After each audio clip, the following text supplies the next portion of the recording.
October 23rd, 2010, FTW Cowboys from Hell. You see, Jeremiah Plunkett, our legacy goes back way further than just the last 3 weeks. I've known you since you were taking bumps in a backyard for Lee Condrey. And strangely enough, I was impressed then. In fact, I do believe we befriended that day. And for about 3 years straight, we were great. I went out and I took a leave of absence. I come back and here you are, superstar. There's only one thing. Chris Kane always comes back, and Chris Kane always comes back bigger and better. You see, I came to Mike Promo, and Mike Promo said, I can use you. I'm not going to treat you like they do in Nashville. I'm not going to hold you down like they do in Nashville, in Memphis, in Knoxville, in Atlanta. Everywhere I've been held down due to stature, not talent. Same goes for Jeremiah Plunkett, actually.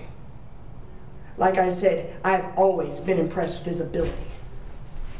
But come Cowboys from Hell, you've got another thing coming. You see, this past week, you took my head and you threw it straight into a garage door.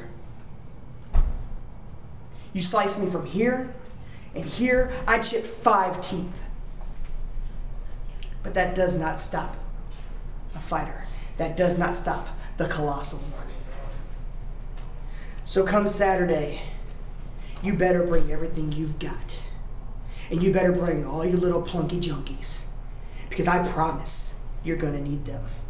Because when it's all said and done, the smoke is cleared, I will be walking away the FTW interim heavyweight champion.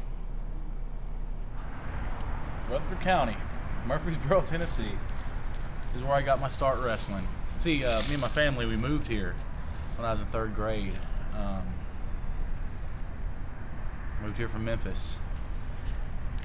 I didn't get my start here, don't get me wrong. We're actually on the campus of Middle Tennessee State University where I went to college. I don't know, I was in 3rd grade and I always watched wrestling on TV with my parents and my grandparents. They're never really into it, but I was. But I found people at school that were friends of mine. Went to Mitchell Nelson Elementary, and that's where I met Chris Norte. And we just hit it off and we talked wrestling nonstop. He took me to my first pro wrestling show. Nashville Fairgrounds, actually. Music City Championship Wrestling for Burt Prentice. I still remember Rick Michaels against James Storm in a bloodbath. Lucky West, Colorado Kid, Mike Rapata.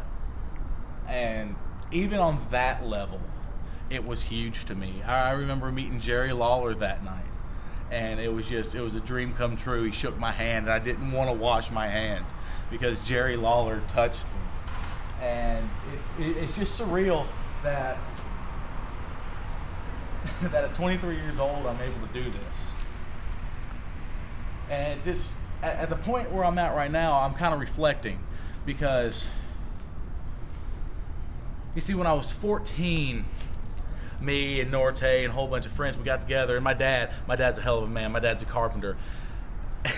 And he's going to be at Cowboys from Hell on the 23rd. Well, my dad, he saw the love that I had for pro wrestling.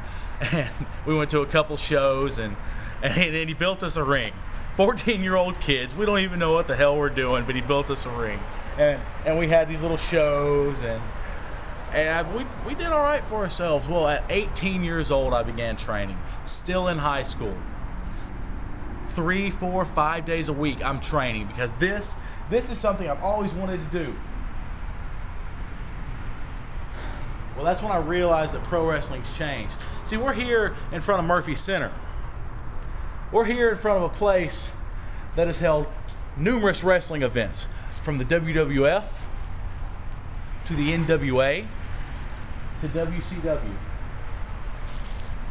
All those seats would be filled at one point. Independent wrestling would fill those seats. Now we're lucky if we can get 150 people.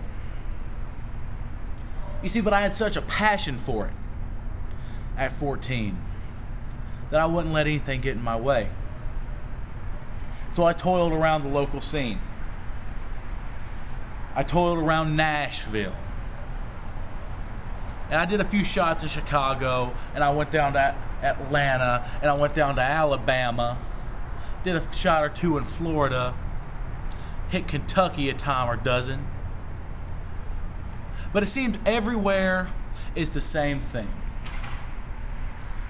They want jacked up bodies and pretty boys. Well, I mean, I've held my share of titles, don't get me wrong. If you want to talk the numbers, I'm an 8-time tag team champion. I'm a 3-time heavyweight champion, but that's sports entertainment. That's not professional wrestling.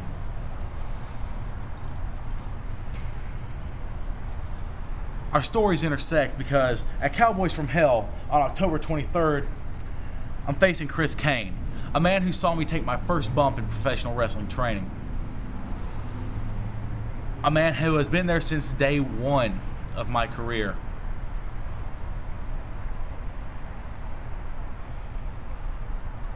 Chris has gone through a lot of the same setbacks as I have. I've always been overweight. I don't have the movie star looks. Chris Kane's always been 5'3". But it's funny how paths diverge and then they come back together. Because Fusion Tradition Wrestling is where we met again, and while we're not exactly on the same sides of the fence, it's kind of ironic that the two people with the most passion for this sport are in the main event of the biggest show of the year. It's almost storybook. Well, Chris Kane, lace them up tight, because on the 23rd I've got family coming. I've had family coming who've never seen me wrestle, and I've got someone watching me. You see, about 6-8 months ago, I lost my grandmother. 3 months before she died, she wanted to come see me wrestle. And I wanted to save up for a title match.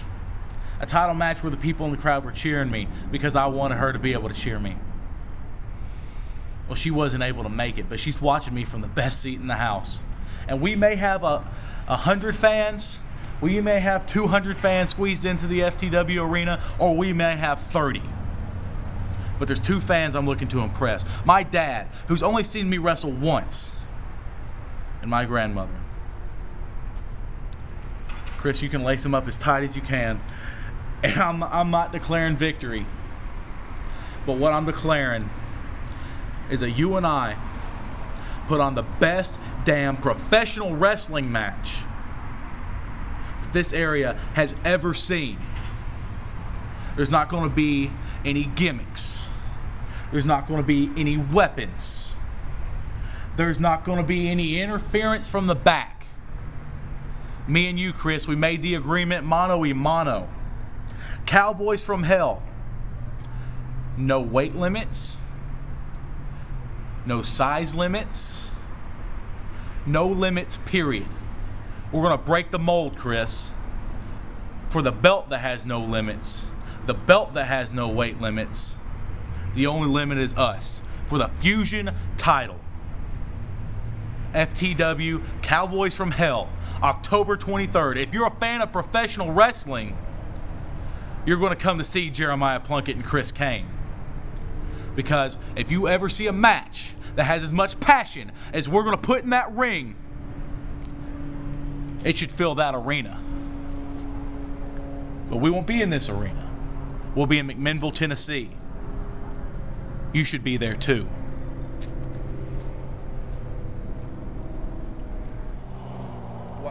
Why aren't you talking? Huh? You seem to have it seems like you have a lot to say to Mike Jablonski. Why can't you talk to me? Huh? Oh, that's right. You're a fork. You can't talk to people. I guess it's because he's a short bus riding, big helmet wearing idiot that he thinks you hold some kind of higher power, that he thinks you're gonna lead him to some salvation in the afterlife, that you're his saving grace. You see, the thing is, Mike, you and I, we've been down similar roads. We've both been sacrificed by lovers, crucified by brothers. Hell, you even crucified me. You turned your back on somebody you called your little brother over a fork. Mike, about this time last year, you left me laying in the same FTW ring that I've left you laying in, a bloody, crumpled mess. At that time, Mike, I was a lost, scared kid. But now, the kid has become a man that is ready to step up, to stop letting people walk all over him at every turn like you did when you turned your back on me. Something you promised you would never do, Mike. You did it all for this, a fork. This Saturday, Cowboys from Hell 4, my first Cowboys from Hell. Pandora's box will be opened, Mike. And like I told you before, once the box is opened, you can't close it. You don't know what you're stepping into, Mike. You sit there and I've seen you read the Bible in the locker room. I've seen you quote the scriptures to the boys. That's false faith, Mike. You put your hope in a false idol. This fork is your false idol. Your idol should be the Lord. And the Lord will let me survive this match and shed the blood of you, the infidel, in front of all the believers. And then they will see that you are nothing more than a fraud like all of them. This Saturday, Cowboys from Hell 4, the charade ends, Mike. It ends with you, a crumpled, bloody shell of a man on the canvas. It's over, Mike. It's over for you.